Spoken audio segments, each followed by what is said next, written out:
പണ്ടൊരു ഇമാമ പറഞ്ഞിട്ടുണ്ട്, എൻ്റെ ഉമ്മ മരിക്കണതിൻ്റെ മുമ്പ് മരിക്കാനും എനിക്ക് പേടിയാണ്, എൻ്റെ ഉമ്മ മരിച്ചതിൻ്റെ ശേഷം ജീവിക്കാനും എനിക്ക് പേടിയാണ്. ഒന്ന് ശരിക്കും ആലോചിച്ച് നോക്കി നിങ്ങൾ ഈ വാക്ക്.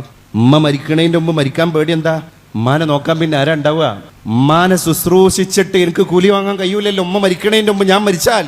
ഉമ്മ മരിച്ചതിൻ്റെ ശേഷം ജീവിക്കാനുള്ള പേടി എന്തുകൊണ്ടാണ്? എങ്ങനെ പിന്നെ ജീവിക്കുക? എങ്ങനെ പെരേക്ക് കയറിച്ചില്ല?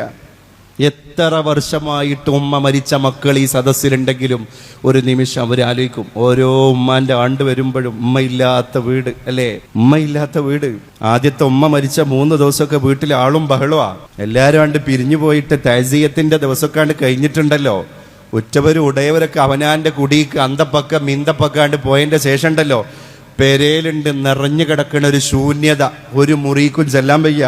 അവിടെ ഉമ്മാന്റെ പർദ്ദ, ഇവിടെ ഉമ്മാന്റെ ഷാള്, ഇവിടെ ഉമ്മ വെച്ച കഞ്ഞിപ്പാത്രം. അടുക്കളയിൽ നിന്ന് എങ്ങനെ ഇനി കഞ്ഞുടിക്കുക? നമ്മൾ ചിന്തിക്കണം. ഉമ്മ മരിച്ചതിന്റെ ശേഷം ജീവിക്കാൻ പേടി.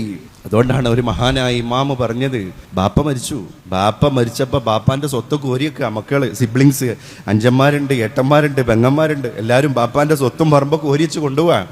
ആ കൊണ്ടുപോണ്ടതിൻ്റെ ഇടയിൽ ഈ മഹാനായ മനുഷ്യൻ പറഞ്ഞു, നിങ്ങൾ ബാപ്പാന്റെ സ്വത്തും പറമ്പും കോംപ്ലക്സും ഒക്കെ കൊണ്ടേക്കോ, ബാപ്പ ഈ ദുനിയാവിൽ ഇട്ടേച്ച് വെച്ച ഒരു സ്വത്തുണ്ട്, അതെനിക്ക് വേണം. ഇത് ലിസ്റ്റിലില്ലല്ലോ. അയാൾ 10 സെന്റും 15 സെന്റും 5 ഏക്കറി ഒന്നും എടുത്തിട്ടില്ലല്ലോ. എന്താ പിന്നെ ഈ ബാപ്പ ഇവിടെ ഒഴിവാക്കി പോയ ഒരു സ്വത്ത് ഞാൻ കൊണ്ടുപോകുന്നു പറഞ്ഞത്? ആ മനുഷ്യൻ കൊണ്ടുപോയത് ഉമ്മാനെയാണ്. സ്വന്തം പെരേക്ക് ഉമ്മാനെ കൊണ്ടുപോയി. ബാപ്പ ഒഴിവാക്കിയ ആ സ്വത്ത് എനിക്ക് വേണം. കാരണം ഉമ്മാനെ പരിചരിച്ചാലുള്ള കൂലി എന്താണ് എന്നുള്ള കിതാബിൽ പഠിച്ചണ്. ഉമ്മാന്റെ കാലിന്റെ അടിയിൽ നമ്മൾ തട്ടിക്കൊടുക്കണ പൊടിയുണ്ടല്ലോ, അത് പിന്നെ നമ്മുടെ കയ്യിലെ നക്ഷത്രമാണ് അത്രേ സ്വർഗത്തിൽ. ആ കുട്ടികളാണ് 20 വെട്ട് വെട്ടിയിട്ട് ഉമ്മാനെ കൊല്ലണത്. മനസ്സ് മരവിച്ചതാണ്, മനസ്സ് മരവിച്ചതാണ്. ലഹരിയാണ് കാരണക്കാരൻ. നിങ്ങൾക്കറിയോ ഈ കുട്ടികൾക്ക് ഈ ദുനിയാവിൽ തന്നെ കിട്ടാൻ പോകുന്ന കടുത്ത ശിക്ഷ എന്താ അറിയോ? ഈ കിക്കൊക്കെ കഴിഞ്ഞ്, ഈ ലഹരിയുടെ ഹാങ് ഓവറൊക്കെ കഴിഞ്ഞ് അള്ളാന്റെ തൗഫീഖ് ഉണ്ടെങ്കിൽ ആലം ദുനിയാവിൽ നോർമൽ മനുഷ്യനായി അവർ ജീവിക്കുകയാണെങ്കിൽ ആ ജീവിതമാണ് ഇനി അവർക്ക് കിട്ടാൻ പോകുന്ന ഏറ്റവും വലിയ ശിക്ഷ. കാരണം എന്താ?